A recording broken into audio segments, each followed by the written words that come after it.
This thought vlog is on Geoff Colvin's book, Talent is Overrated. The basic premise of the book is that what separates world-class performers from the rest of us is not talent, and it's not hard work. It's instead what Colvin calls deliberate practice. So how do we know it's not talent? Well, a study was done of young musicians, and they were grouped by achievement from music school students at the top who played for a few months and then gave up at the bottom. What researchers found is that there was no evidence of a talent difference. In fact, the only difference was the number of hours that the students played.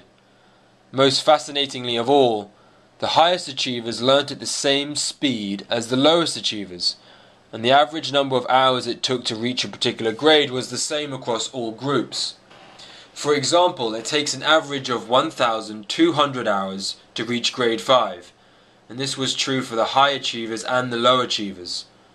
The highest achievers only reach grades at earlier ages because they practice more. By age 12, the highest achievers were practicing 2 hours a day, the lowest just 15 minutes. This difference, accumulated over years, fully explained the difference in outcomes. As one of the researchers said, there is absolutely no evidence of a fast track for high achievers. However, hard work isn't the full story. In another fascinating study, musicians were asked what the best activity was to improve performance. They unanimously said practicing a new piece alone, repetitively.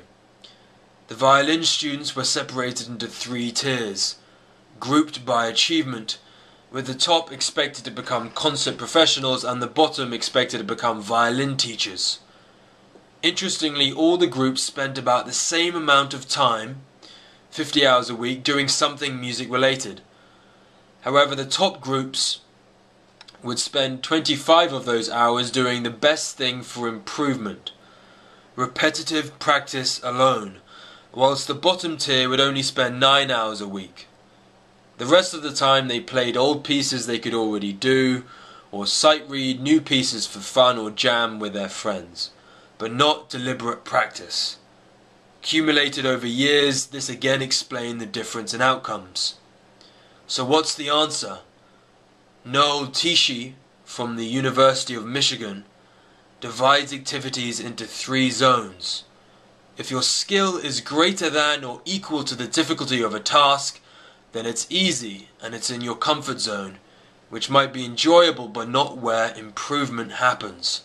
If the task is too difficult relative to your skill level, then it's in the panic zone, and no improvement happens there either. The sweet spot is in the middle, where the difficulty of the task is just slightly beyond your skill level. What we want to design is deliberate practice for ourselves. You can use the deliberate practice worksheet PDF linked to this video to help you do that. A great example of this is the comedian Chris Rock, who, despite being one of the most successful comedians in the world, still applies deliberate practice to this day. For example, before a big tour, Chris pieces together his act over months of performing in small clubs across the United States, including 18 warm-up shows, rehearsing his material, and all the time getting instant feedback from the audience.